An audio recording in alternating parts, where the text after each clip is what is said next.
Pakibasa po sa 2 Timothy chapter 2 verse 1. Praise the Lord. Thou therefore, my son, be strong in the grace that is in Christ Jesus.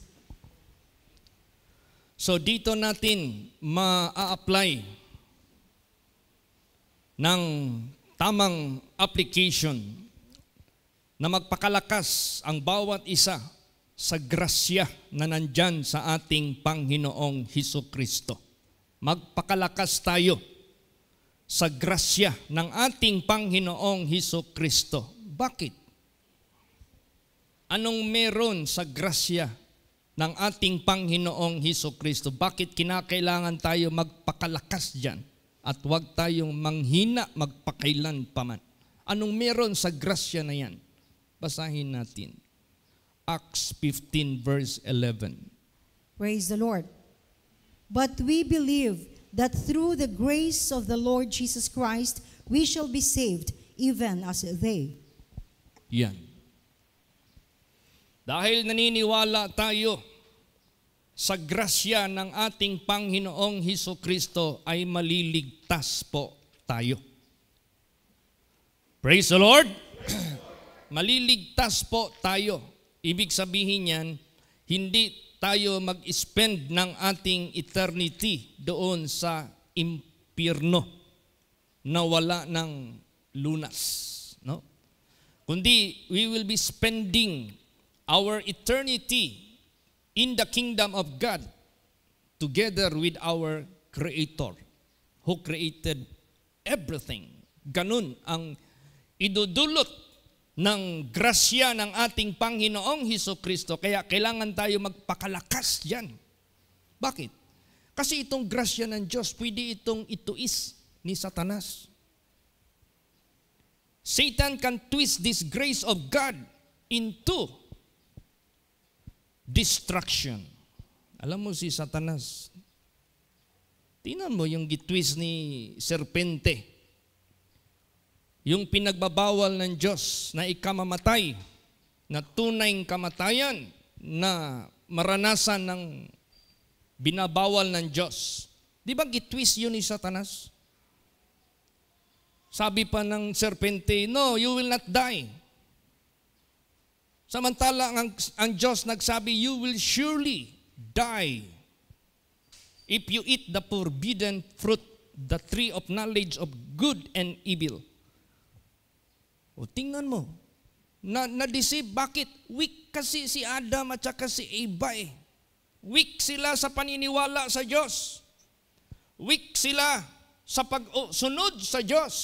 Eh huwag nating panghinaan yung ating faith sa Diyos, yung ating obedience sa Diyos. Kasi itong grasya na ito, kahit nahatid ito ng Diyos sa lahat ng tao, pwede itong mag-turn into a curse pag hindi tayo maging strong sa grasya na yan. Bakit? Ano ba yung grasya? You know the word grace? Ang i-define natin yung word, unmerited divine assistance given to humans for their regeneration or sanctification. Anong unmerited? We are not deserving. Because sa kasalanan natin, we are unworthy. We are not deserving, suppose. Pero dahil sa grasya ng Diyos, nagkaroon tayo ng divine assistance. Nagkaroon tayo ng divine assistance. Tutulungan tayo ng Diyos kahit hindi tayo worthy. Para mag-regeneration ang bawat isa. Patayin yung first gen natin na makasalanan at magkakaroon tayo ng bagong henerasyon na buhay na karapat-dapat sa mata ng Diyos na walang iba yung paglalang niya ng tao in His likeness, which is sinless. At para sa ating sanctification, yan yung grace of God. Na imbis mamatay tayo because all have sinned and come short of the glory of God, kahit hindi tayo worthy, di tayo karapat-dapat, pero nagbigay siya sa atin ng divine assistance. Gumawa siya ng paraan para may chance tayo magkaroon ng regeneration sa buhay natin. Mabago ba? Magkaroon tayo ng chance na ma-sanctify tayo bago tayo mamatay para sa judgment day matanggap tayo sa kanyang kaharian. How do you interpret grace period? Di ba? Pag nag-loan ka ng bangko para magtayo ng bahay at hindi mo nabayaran, o kaya pumasok ka ng housing, pumasok ka ng mga proyekto, kumuha ka ng unit, tapos meron kayong kontrata na gipirmahan, tapos nakalagay doon, if you failed to pay the first month, we will be still giving you for the second month to settle the first month. But if you failed again, you have to write us the reason why.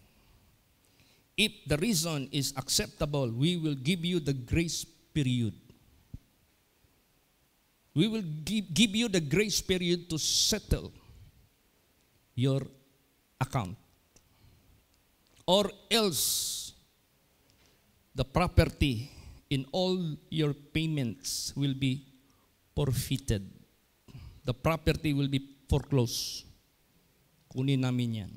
So lahat na nabayad mo, forfeited lahat yon.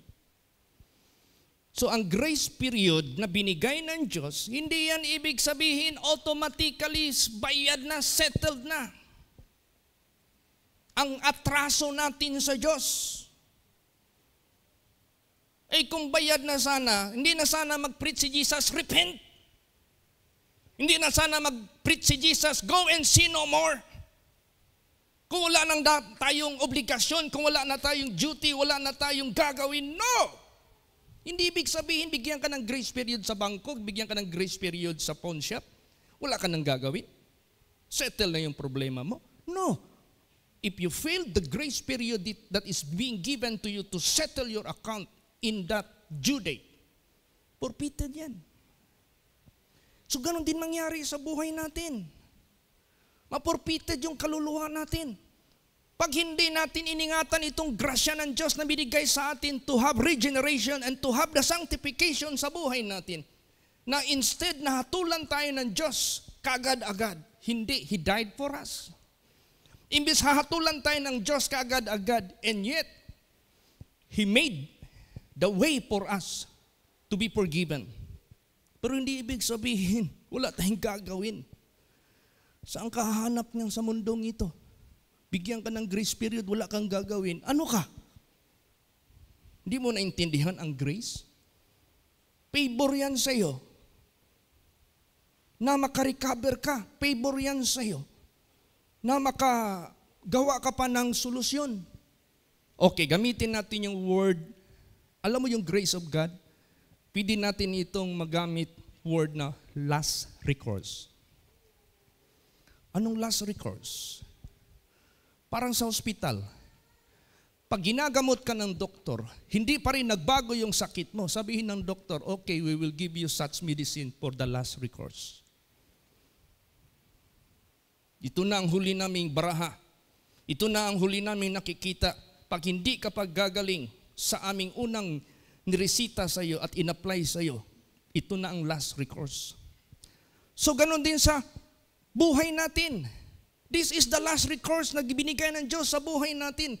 Na imbis we will be penalized because of our sins. Binigyan tayo ng last recourse. Binigyan tayo ng grace period. Na magkaroon tayo ng regeneration. Na magkaroon tayo ng sanctification. So be strong in the grace of God. Huwag mong isisihin yan. Gamitin mo yung grasya ng Diyos, not in vain. Praise the Lord.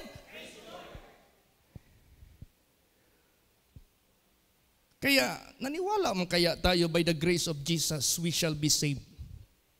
Kung naniwala ka niyan, understand the word grace. Intindihin mo yung salitang grace na binigay sa atin para magbago tayo, para mag-sanctify tayo.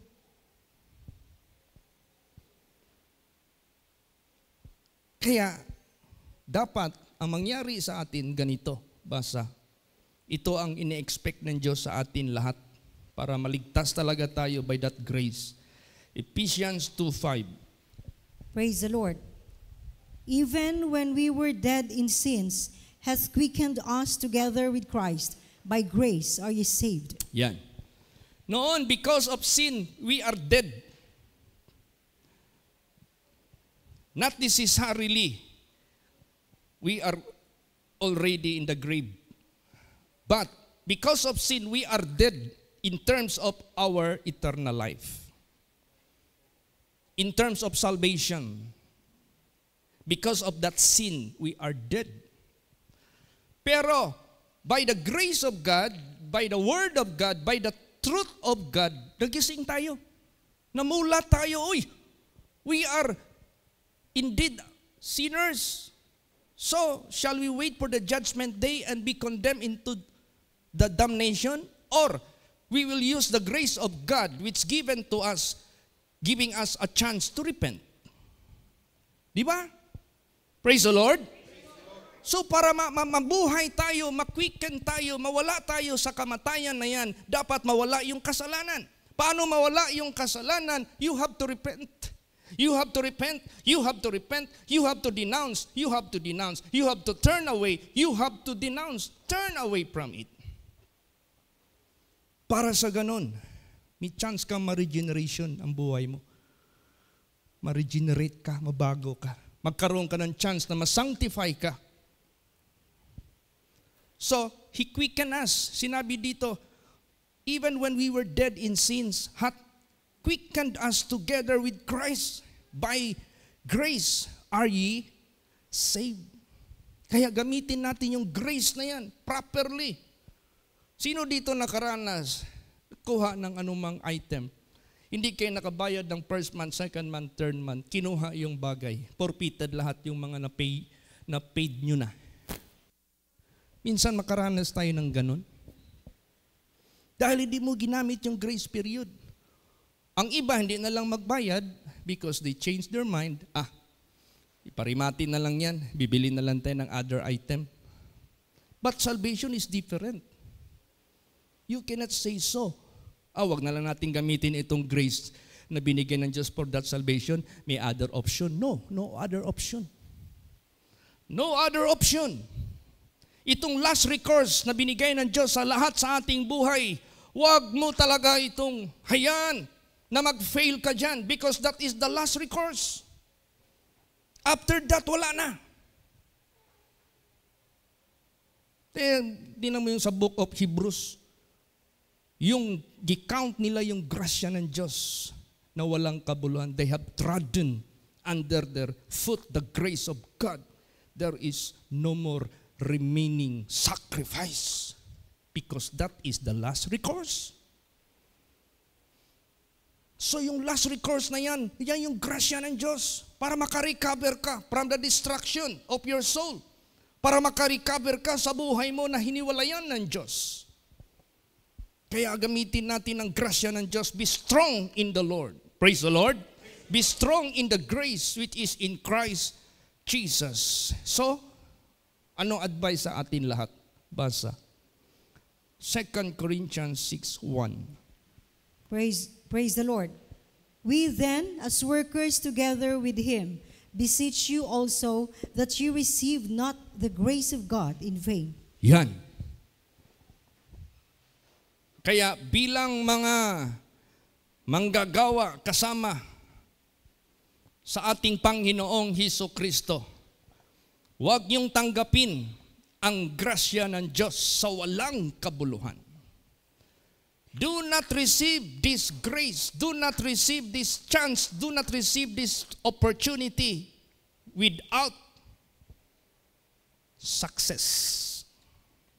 Yung grasya ng Diyos na tinanggap natin as a chance na magbagong buhay tayo, as a chance na malilinis tayo, as a chance na maging sinless tayo, as a chance na maging holy tayo, as a chance na maging righteous tayo.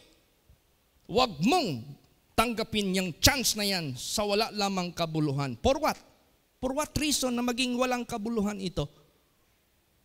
For failure of what? Your obligation. Hindi mo ginawa yung obligasyon mo? Forfeited yan.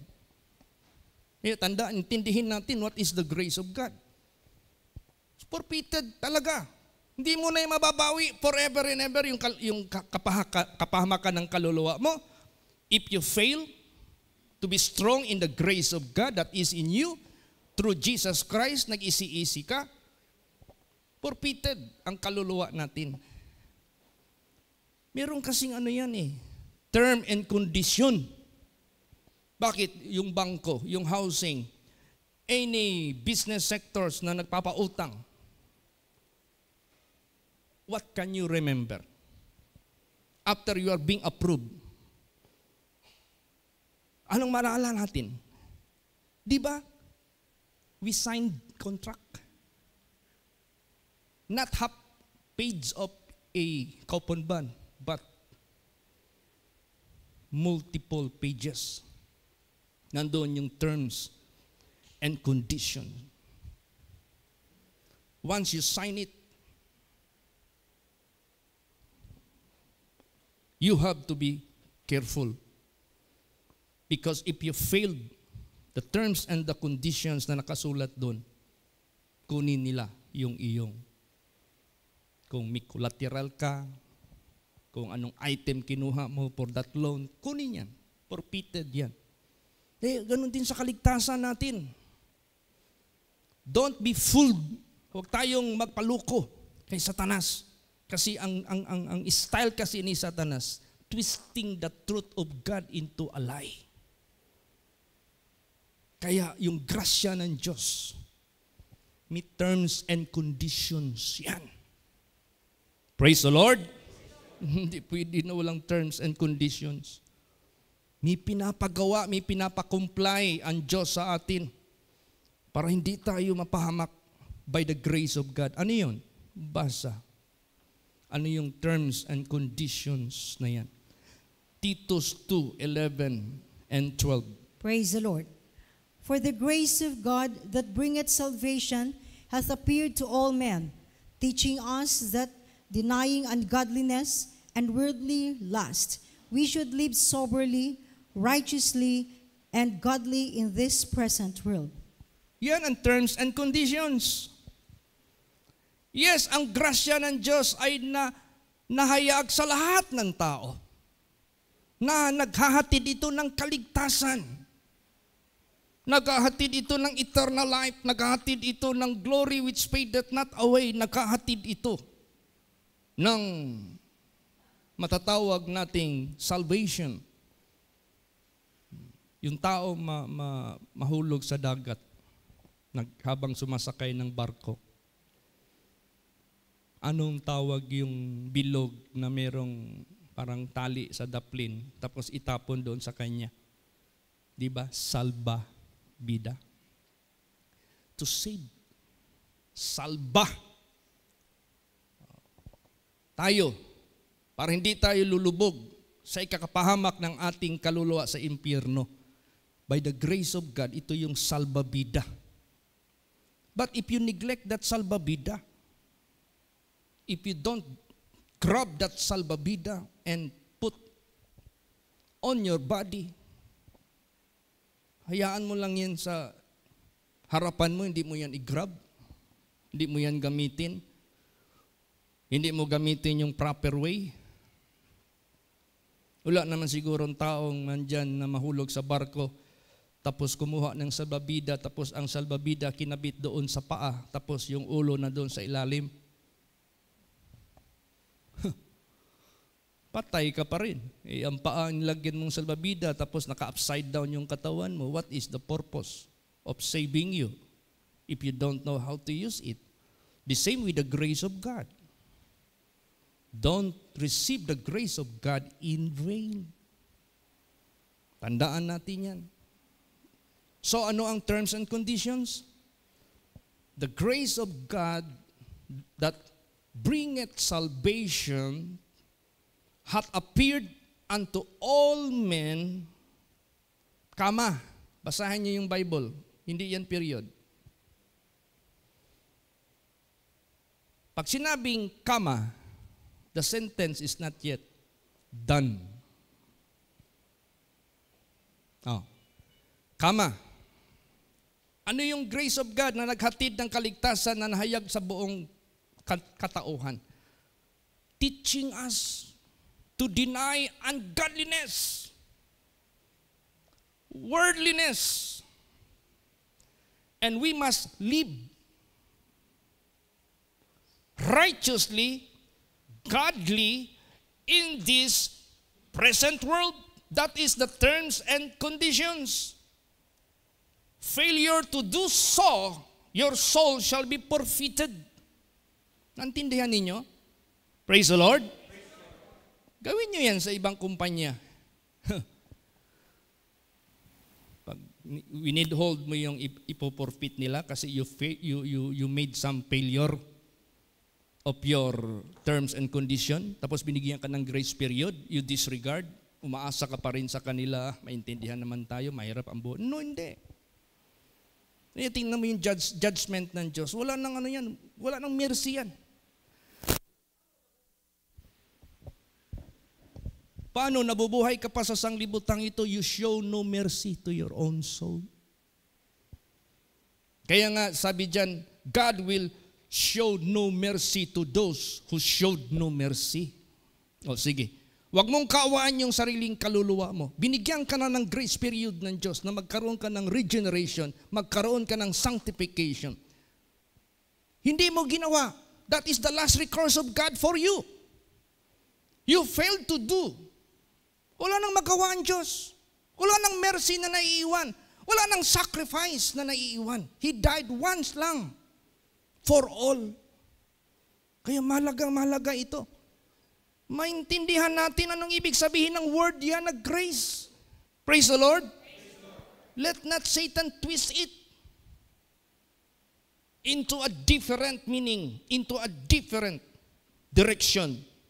Yung grace na yan, that is the period of time na inassist tayo ng Diyos, tinulungan tayo ng Diyos na magkaroon tayo ng pagbabago, magkaroon tayo ng kalinisan, magkaroon tayo ng kabanalan, katuwiran sa kanyang katuwiran. Kaya Satan can turn the grace of God into opposite meaning. Kaya si Satanas, pwede niyang baliktarin yung twist niya yung grace na yan into a curse pag mali yung iyong understanding. Pag mali yung iyong application. Kaya merong terms and conditions ang grace period. The last recourse of God. Ano maramdaman ng doktor? O kaya nurse. Kasi ang nurse, ano yan ng doktor eh? Partner yan eh. Sila yung nagpapa-apply sa lahat ng mga medication. Pag sabihin ng doktor, okay, since according to our observation, hindi nagbago yung sakit mo, ganun pa rin. But we have the last recourse. Pag in-apply yung last recourse, naka-recover yung pasyente. Meaning to say, nag-cooperate yung body, ano niya. Yung katawan niya, nag-cooperate. Gumaling siya. Anong ramdaman ng doktor at saka ng nurse? Masaya sila.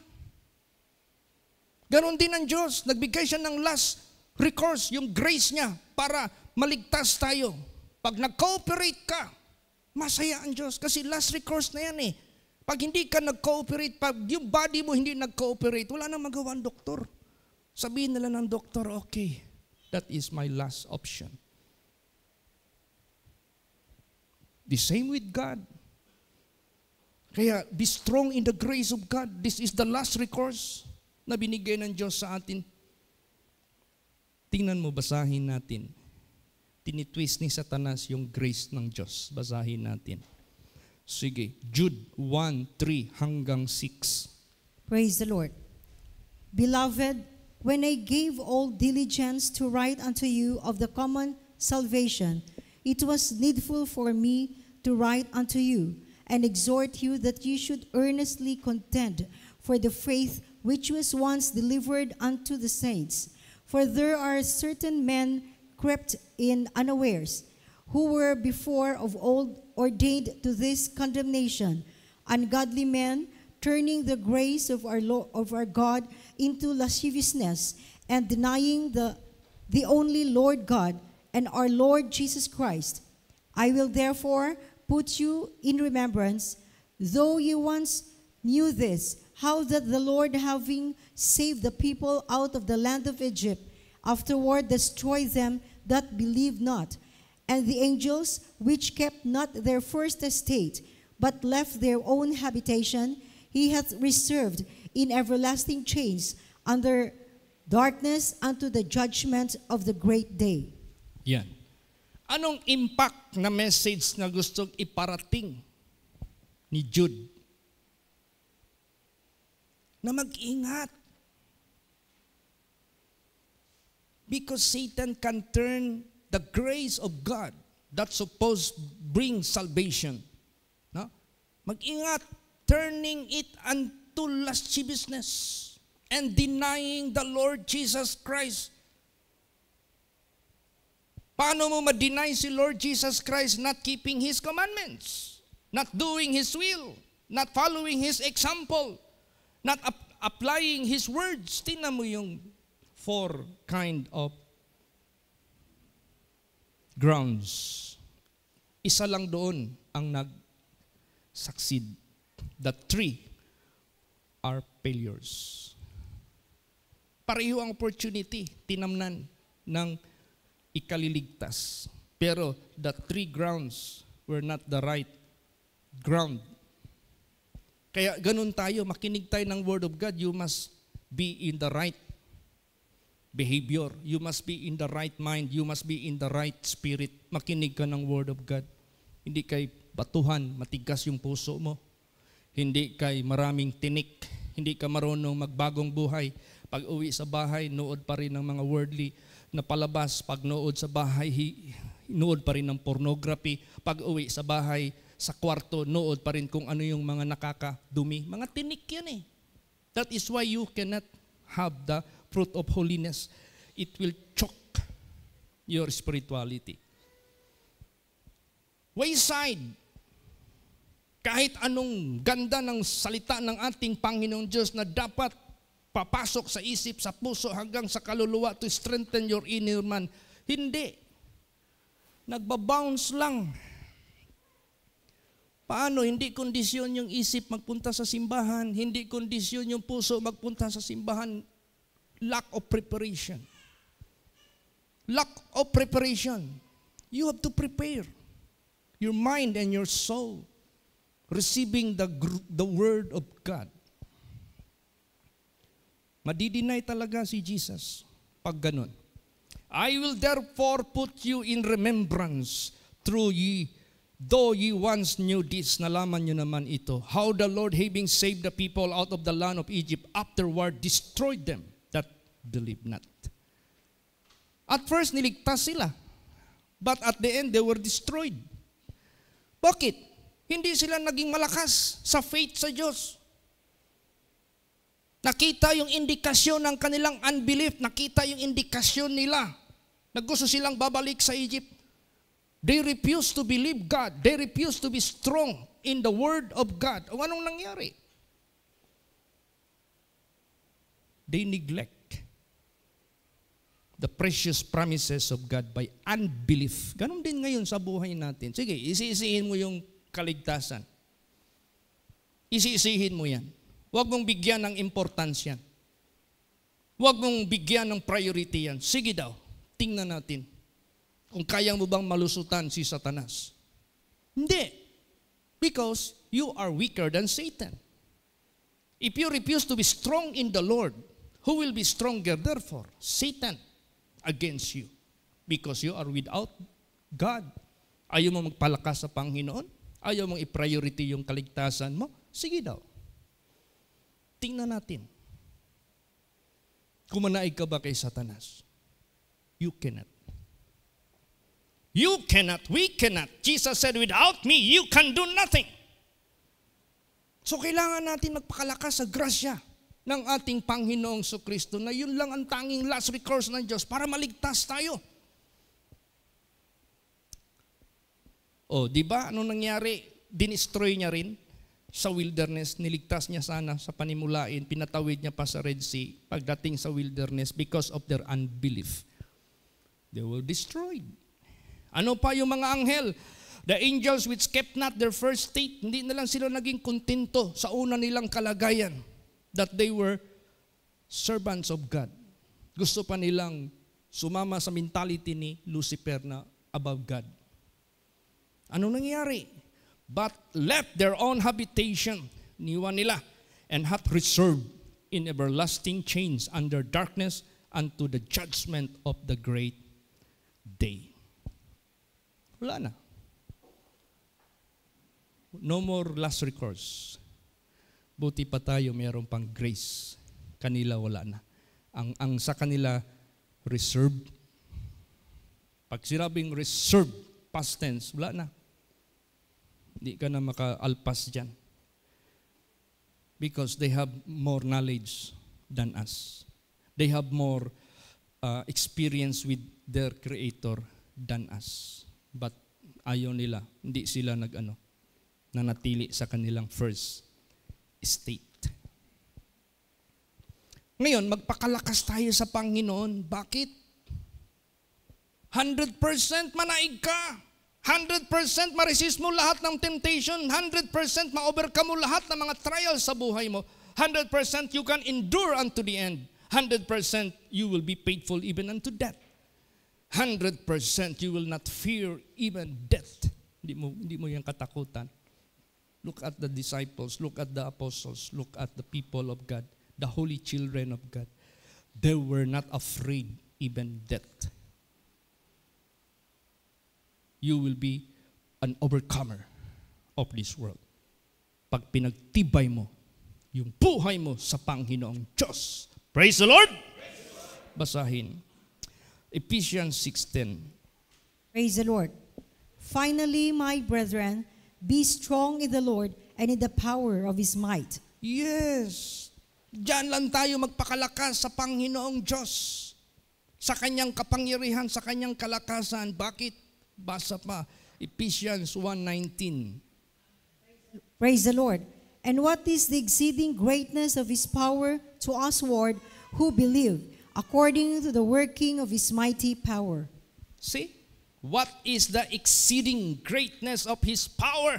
Anong exceeding? Lalampasan lahat ng tukso. Lalampasan lahat ng deception. Lalampasan lahat ng mga karumihan, kasalanan sa sanglibutang ito. And what is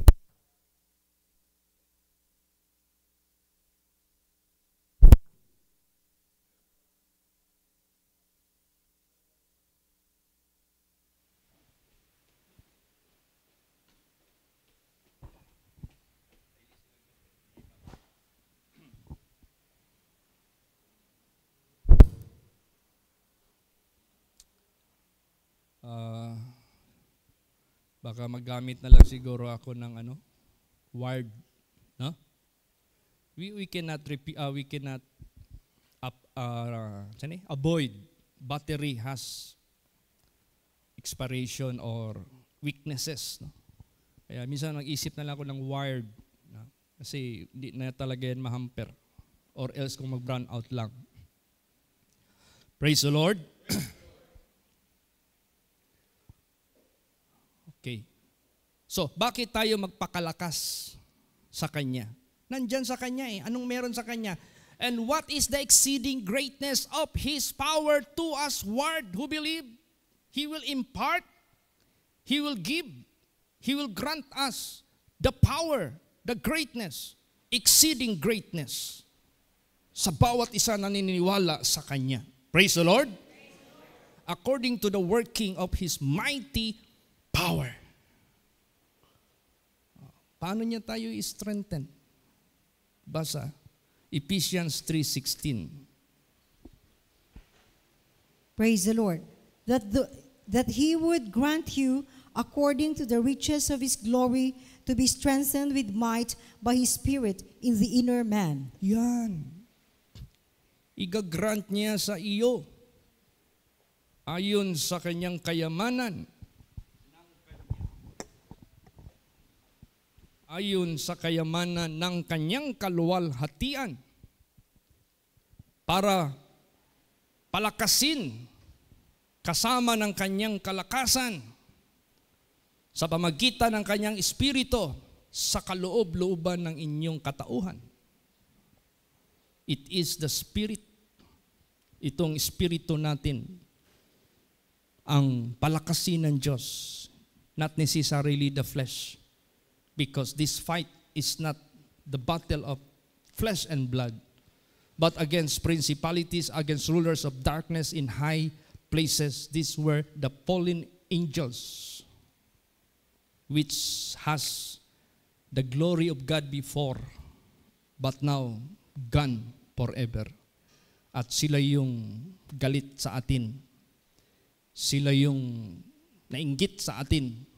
Because they knew, alam na nila, pag naniwala tayo kay Kristo Jesus, papalitan natin sila sa kanilang dating kinalagyan. See, kita natin yung laro ng Diablo. Bakit galit siya sa atin? Tingnan mo anong ginawa ni Satanas. Habang nandito pa tayo sa mundo, hindi mawawala si Satanas sa buhay natin na tukso ng tukso. Kaya hindi pwede mag-wik-wik ka. Hindi pwede mag-isi-isi tayo. Wala, hindi pwede yan. Kaya yung message ngayon, be strong in the grace of God. Magpakalakas kayo. Stay strong. Manatili kayong malakas sa grasya ng Diyos. Magpakalakas kayo sa kapangyarihan at kalakasan ng Diyos. Bakit? Dahil nandito si Satanas. Anong ginagawa niya? Basa Job 2 verse 2. Praise the Lord. And the Lord said unto Satan, From whence comest thou? And Satan answered the Lord, and said, From going to and fro in the earth, and from walking up and down in it. Yan. Tinanong ng Panginoon si Satanas, saan ka galing? Sumagot naman si Satanas sa Panginoon. From going to and fro in the earth, papunta, pabalik dito sa mundo, and from walking up and down in it. So, yung operation ni Satanas, nandito sa atin. Alam mo, magsimba tayo dyan. I tell you, nakatabi yan si Satanas sa upuan mo. Pagbigay ng word of God, sabihin ni Taning, maghunghong niya ng negative. Maaramdaman nyo man yan. Pastor, di man siguro na tinuod. Nanaguta sa Ginoo, nagsimba naguta, di lagi. Tinuod lagi na.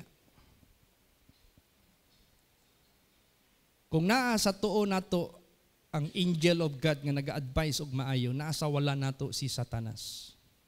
Nga naga-discourage nato. Muna, kung weaker ang imong strength, pagtuo sa Diyos, madala jud ka ni Satanas. Na dili na panahon karon mag-isi-isi. Di na panahon karon maggalibanting. Di na panahon karon mag-absent sa panimbahon 3 times a week. Praise the Lord. It is time to use the grace of God, not in vain. Use it properly, use it strongly.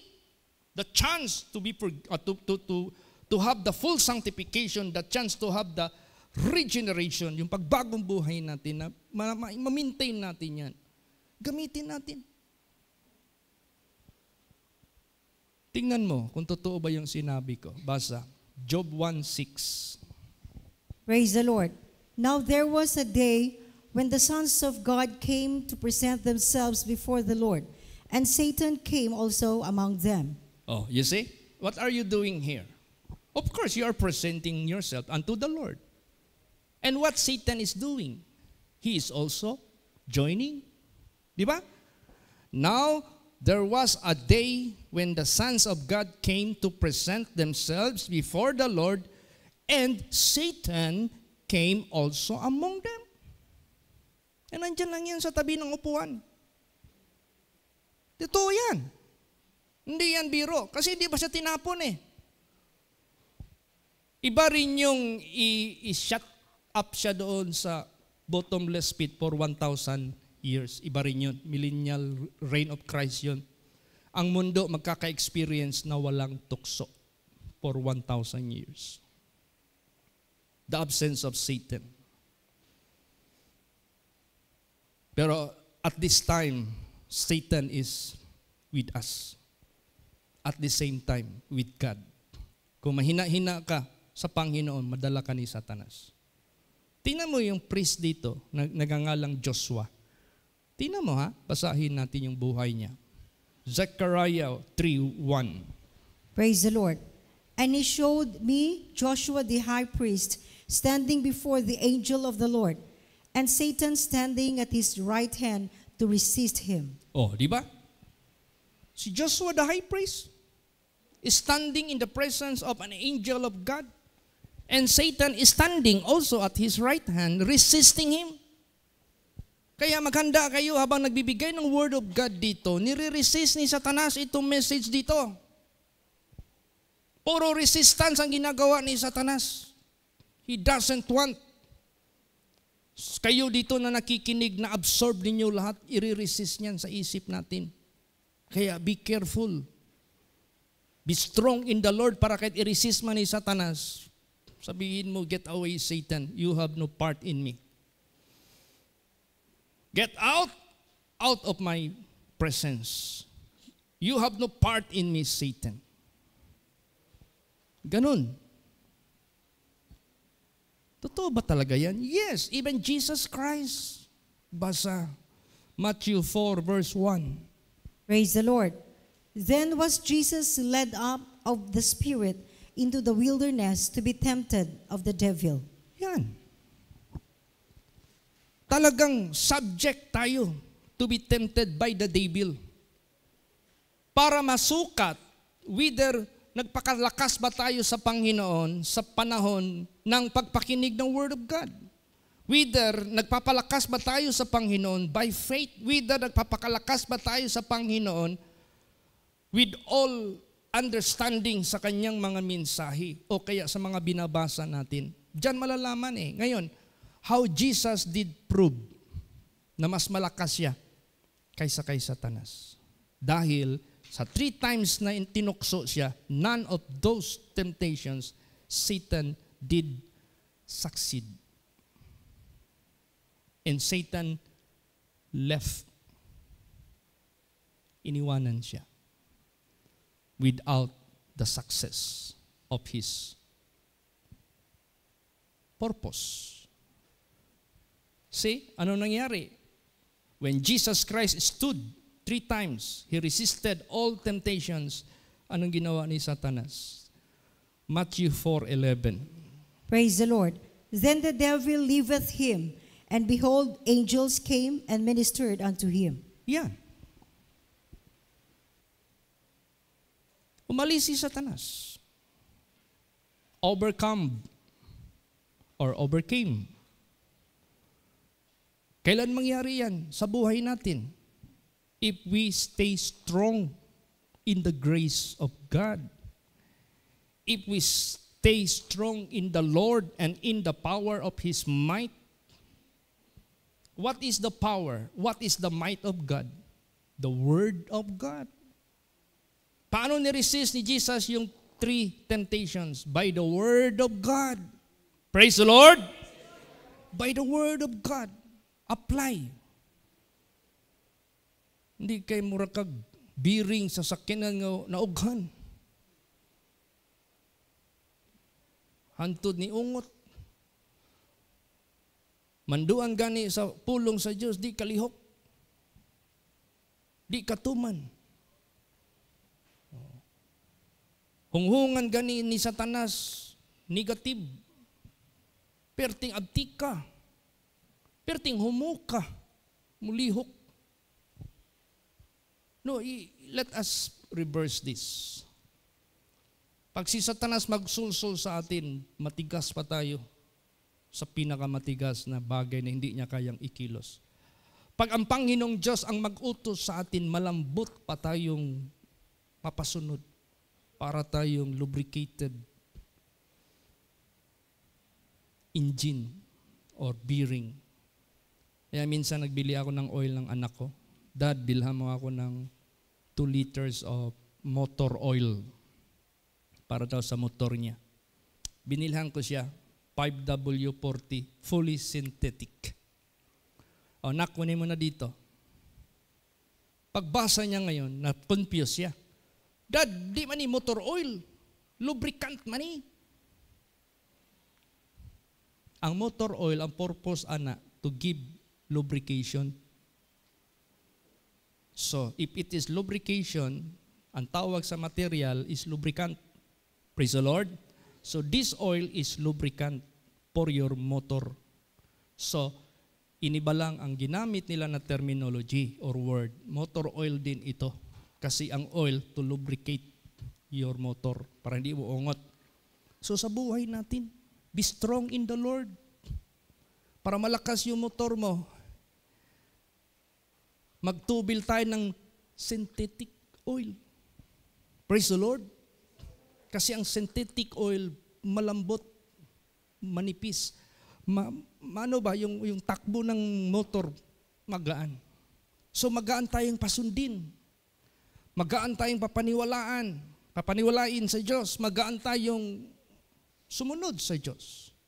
Be strong in the Lord. Praise the Lord.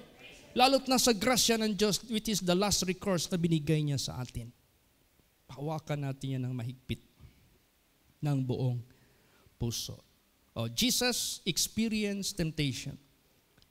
Joshua the high priest experienced the presence of the devil. Simon Peter also. Basa. Luke 22 verse 31. Praise the Lord. And the Lord said, Simon, Simon, behold, Satan hath desired to have you, that he may sift you as a wheat. Tingnan mo yan. Minsan nakakita ako ng sa advertisement ba sa FB. Maliit lang. Parang baril ang forma. Yung pala, powerful vacuum. Na kahit bulitas, bakal na bulitas, wala naman siguro bulitas na plastic. Pag bulitas, kayang sipsipin, grabe namang vacuum yan. Higupin man. Mahirapan man gani yung ibang vacuum ng bato, yan pa kaya bulitas. Si Satanas, powerful. He would like to sip. Gusto niyang higupin si Peter. Kaya ganun tayo. We are vulnerable sa pagsip ni Satanas. Pwede tayong isak tayo ng diablo pag hindi tayo matibay kumapit sa strongest foundation na ito. Praise the Lord. But prayer is a must. Basa. Luke 22:32. To avoid, this. Sige po. Praise the Lord. But I have prayed for thee, that thy faith fail not, and when thou art converted, strengthen thy brethren. See? What matter most? Our faith. If our faith fails, no? Pag nag-fail yung faith natin lahat, wala na. Wala na. Winner na si Satanas. Kasi it is his chance to make you blind. It is his chance to make his deception to be successful against you. Kaya dapat yung faith natin should not fail. Kaya yung spirituality natin, huwag mong hayaan yan. Huwag ka mag-absent 3 times a week. Praise the Lord. Minsan, bago pa ako nagpipreach ng 3 times a week, medyo makapal-kapal pa yung prayer meeting tsaka Friday. Maya-maya,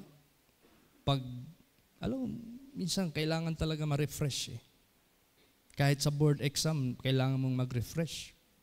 Diba? So, don't blame me that I am giving such reminders to all. don't neglect your spirituality. And that is about your faith. Because when your faith fails, kuha ka ni Satanas.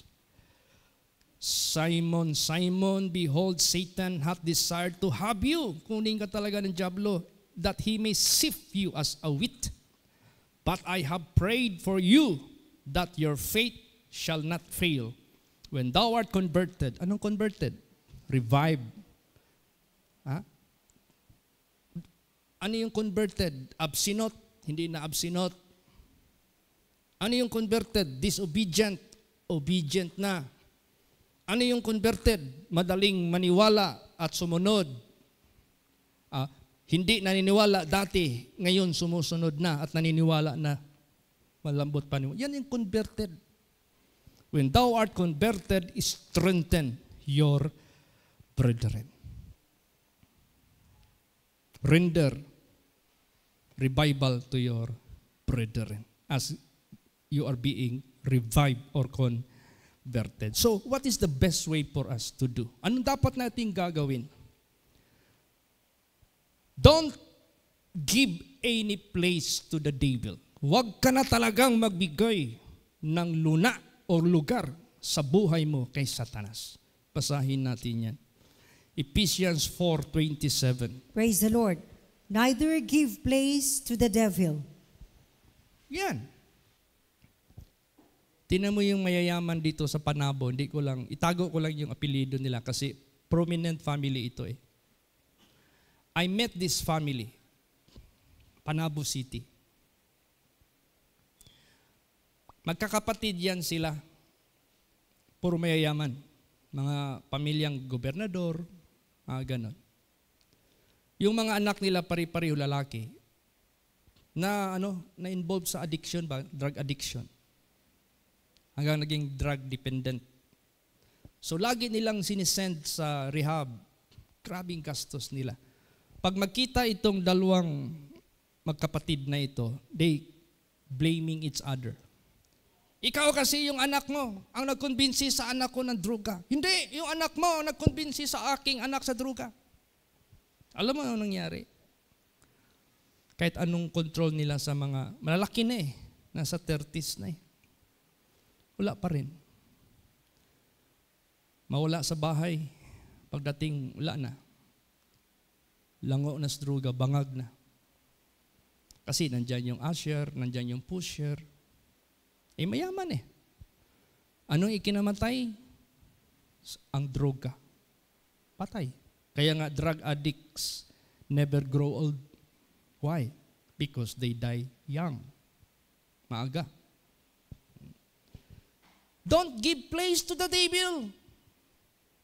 Kung ikaw ni-rehab na, kung ikaw converted na, kung ikaw revive na, huwag ka nang magbigay ng chance ng place kay Satanas. Huwag ka nang makipag-impluensya sa mga masamang impluensya. Huwag na. Don't give any place to the devil. Yan ang gawin natin. Praise the Lord.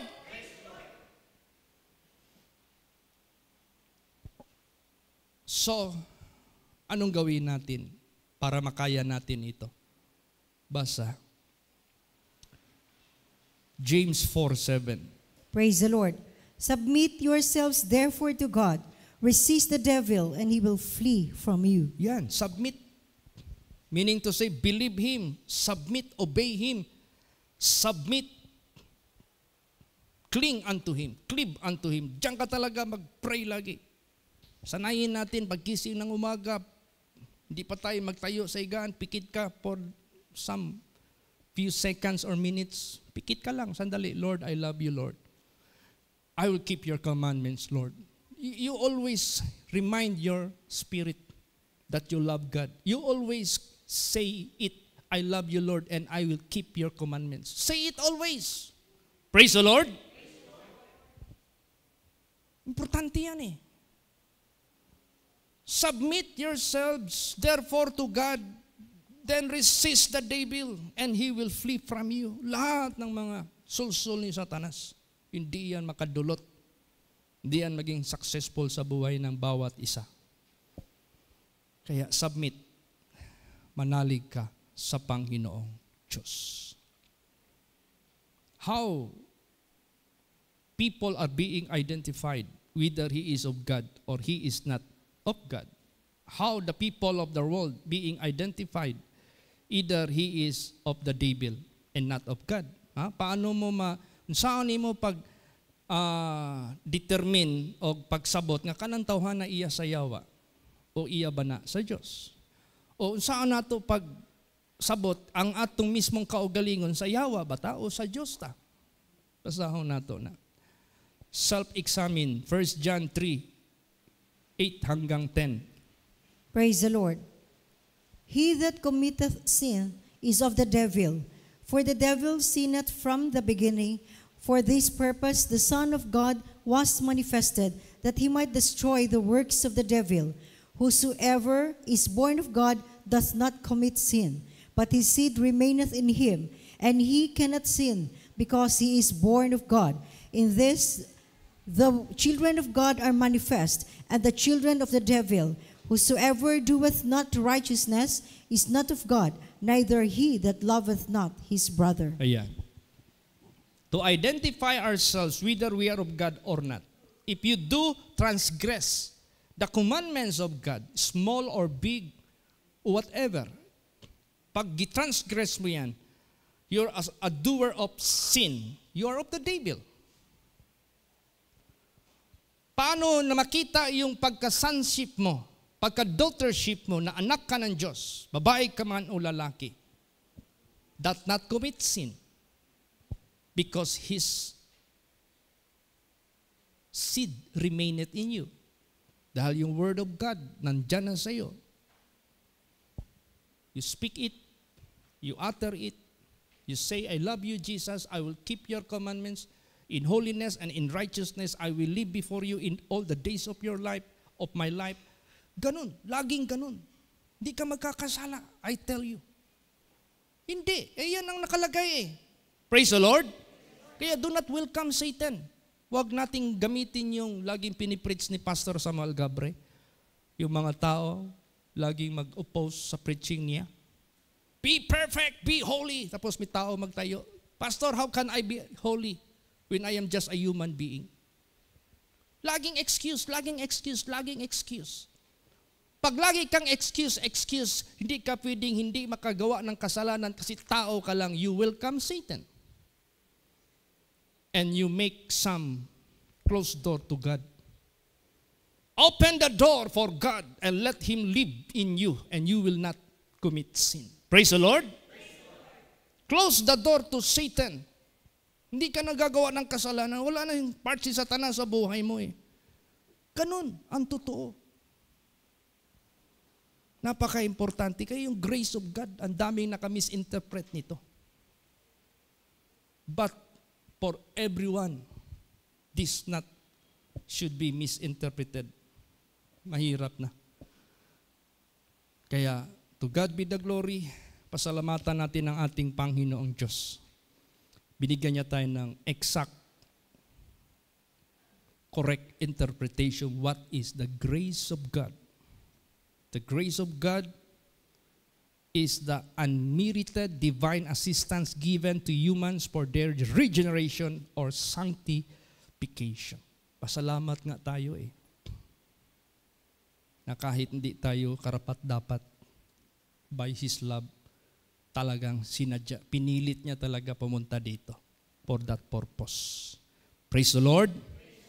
And don't let your soul shall be forfeited by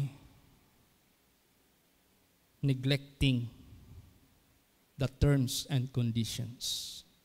Wag.